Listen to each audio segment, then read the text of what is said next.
Two sound sources of frequency 360 Hz, each one moving toward observer while second moving away from observer with same speed 5.5 metre पर second.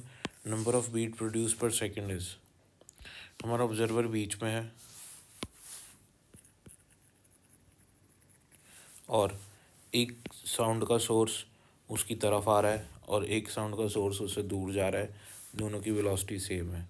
जो ये sound के source हैं इनकी जो natural frequency है वो 360 हर्ट्ज़ की दोनों की. ठीक है. तो इसके पास में आने की वजह से जो ये फ्रीक्वेंसी सुनेगा वो 360 से ज़्यादा सुनेगा क्योंकि ये सोर्स इसके पास में आ रहा है और ये वाला सोर्स इससे दूर जा रहा है तो ये 360 से कुछ कम फ्रीक्वेंसी सुनेगा. तो ये कितनी फ्रीक्वेंसी सुनेगा जो सोर्स इसके पास में आ रहा है, ऑब्जर्वर कितनी फ्रीक्वेंसी सुनेगा इसकी, इस S1 वाले सोर्स की, तो उसकी फ्रीक्वेंसी हम F1 मान लेते हैं. F1 का फॉर्मूला बनेगा ओरिजिनल फ्रीक्वेंसी जो उसकी है F0 इंटू C/C. न्यूमरेटर में मैंने आपको पहले बताया था, न्यूमरेटर में आप ऑब्जर्वर की वेलोसिटी ऐड करते हैं या सब्ट्रैक्ट करते हैं. डिनोमिनेटर में आप सोर्स की वेलोसिटी ऐड करते हैं या सब्ट्रैक्ट करते हैं. ऐड सब्ट्रैक्शन का जो साइन है प्लस का आएगा या माइनस का आएगा वो डिपेंड करता है कि फ्रीक्वेंसी बढ़ रही है या घट रही है. हमको पता है कि सोर्स ऐसे चल रहा है कि ऑब्जर्वर को ज़्यादा फ्रीक्वेंसी सुनाई देगी.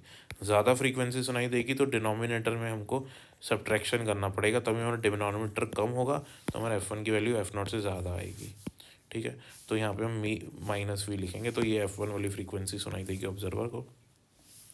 F0 CV सारी वैल्यूज़ हमको मालूम है, क्वेश्चन में डेटा गिवन है. ऐसी F2 की वैल्यू निकालेंगे. ओरिजिनल फ्रीक्वेंसी जो ये प्रोड्यूस कर रहा है सोर्स वो F0 मल्टीप्लाई बाय C/C. अभी भी ऑब्जर्वर तो चल नहीं रहा तो ऊपर तो कोई हम वेलोसिटी ऐड या सब्ट्रैक्ट नहीं करेंगे. डिनोमिनेटर में हम ऐड करेंगे वेलोसिटी. क्यों? क्योंकि हमारा जो सोर्स है वो दूर जा रहा है.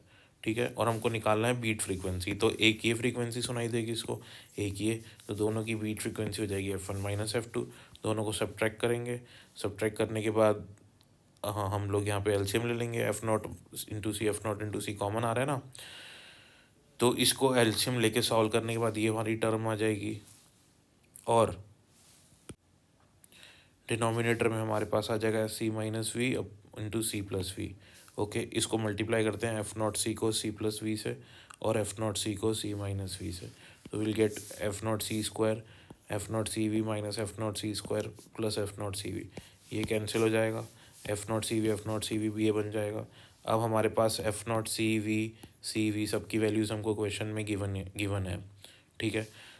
तो हम डायरेक्ट वैल्यू पुट करके भी इसको सॉल्व कर सकते हैं.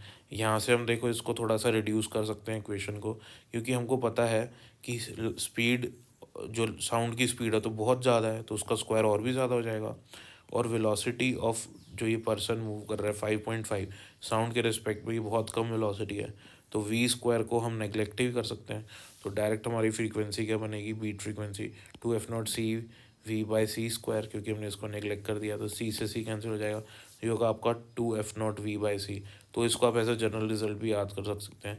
F0 VC की वैल्यू क्या बना है, C आपका 330, V आपका 5.5, F0 भी आपको 360 की बना है. ठीक है ना. 330 V वेलोसिटी साउंड की बना है. सो इस क्वेश्चन को करने का ये तरीका है. आप ऐसे ऐसे क्वेश्चन सॉल्व कर सकते हैं. Thank you.